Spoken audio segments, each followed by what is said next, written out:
Magandang araw na naman po sa inyo mga idol. May re-repair na naman po tayo.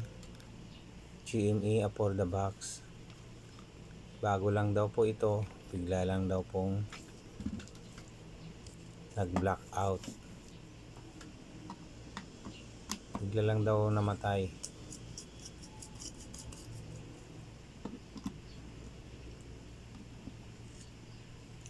Yan, tinisting ko po yan. Isinaksak ko po sa ating extension wire. May power po yung extension natin na yan. Tinisting ko po yung ilaw. Okay po yan. Kaso lang hindi po siya talaga nabuhay.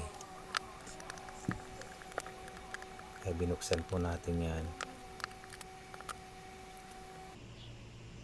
Yan, nung nabuksan po natin, meron po ako napansin dyan na isang kapasitor agad na bloated. Lumubo na siya, lumubo. Isa.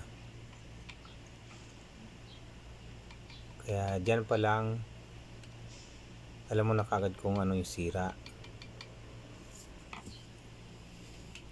Hindi ka nagagamit ng tester. Focus ka muna dyan agad. Tanggalin mo muna yan.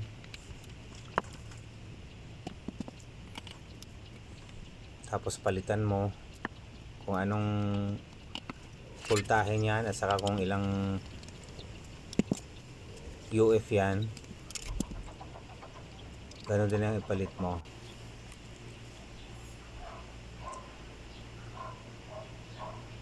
Tapos ihinang mo ulit siya. Ayan o, kitang kita, bloated siya. Lumubo na.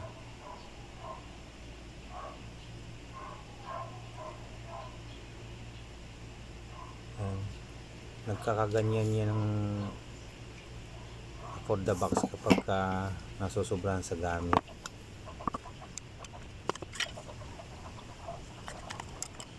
Baka naman buong maghapon, buong magdamag na ginagamit. Dapat pahinga naman paminsan-minsan. At saka isa pa doon, kapag hindi na kayo nanonood o kaya tapos na kayo manood, pag pinatay po ninyo yan, siguraduhin nyo po na naka-unplug kayo. Kasi kapag hindi po nyan in-unplug, meron pa rin po siyang power.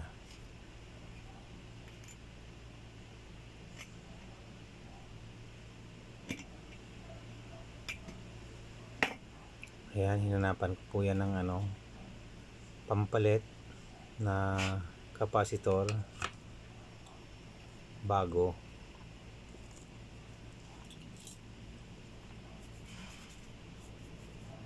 Kaparehas po yung kanyang UF at saka yung kanyang voltahe.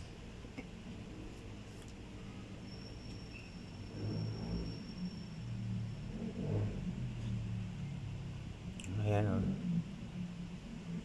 bloated na talaga. Diyan pala makikita nyo na kagad na sira yan kahit hindi nyo na gamitan ng tester.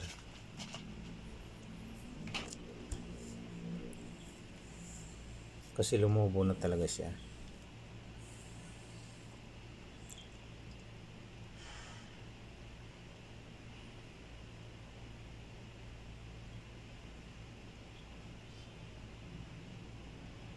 Ayan, hinanapan ko po yan ng kaparehas na kapasitor. Medyo maiksi nga lang siya, pero medyo mas mataba naman doon sa dati. Pero paras na paras yung kanyang mga yung UF niya.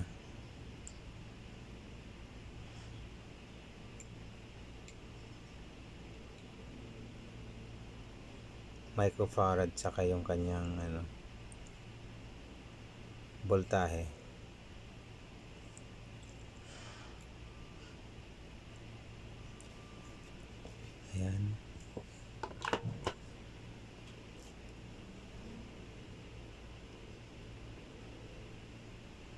Meron po yung ano, kapag nagpapalit po kayong mga kapasitor na ganyan, meron po yung polarity, meron po yung negative saka positive.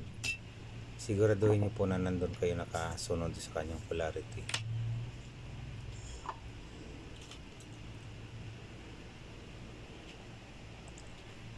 Kasi kapag hindi po niya naisunod dun sa kanyang polarity, hindi po yan gagana.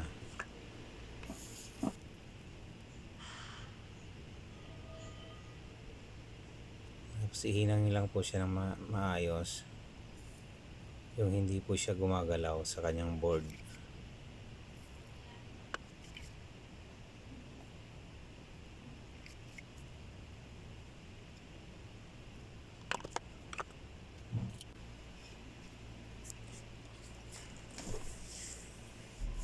Ayan, okay na po yan. Testing nyo kung gumagalaw pa siya.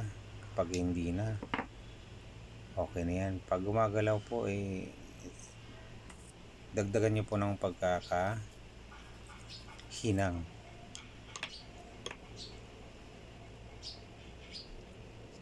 Baka hindi pa siya nakakapit masyado. Ayan po, going to test na po yan. Testing na po natin yan.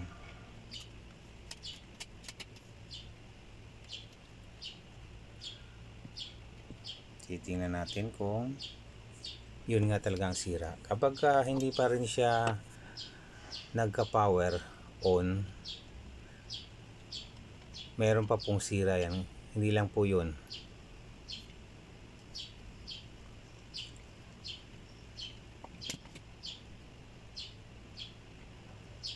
Kaya yan muna inuna natin.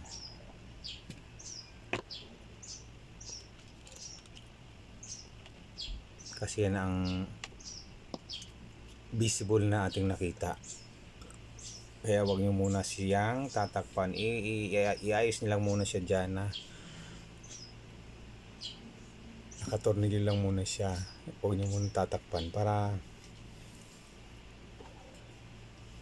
malaman talaga natin kung yun na nga ang sira or meron pa, para hindi na tayo magpaulit-ulit ng magbaklas ng takip niya.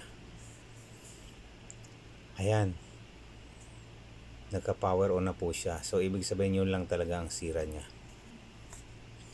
So yan lang po ang aking ibibigay na tips po sa inyo kapag meron ko po kayo na encounter na ganyan, na for the box na mga ganyan, at nakita nyo po agad doon sa inyong sa pagbukas nyo pa lang po na meron pong mga ganyang kapasitor na lumubo na. Ayan po muna unahin yung asikasuhin, at kapag na palitan na po yan, testing nyo muna po bago nyo talagang ibalik sa ayos niya. Okay po. So mga idol, ayan na po yan. Gumana na po siya. Babalik na po natin yan sa kanyang pagkakaayos.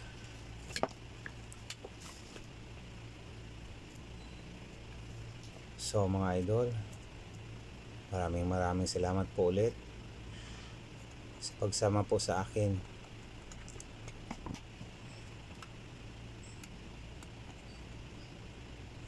Sana po mag-subscribe po kayo sa aking YouTube channel, mga idol. Wala naman pong bayad na yung pag-subscribe po niyan sa YouTube. Wala pong bayad, wala pong sinisingil dyan, wala pong kinakaltas dyan. Mag-subscribe lang po kayo para kumbaga sa updated naman kayo kung sakasakaling nagustuhan nyo yung aking mga video, pwede po ninyong balikan.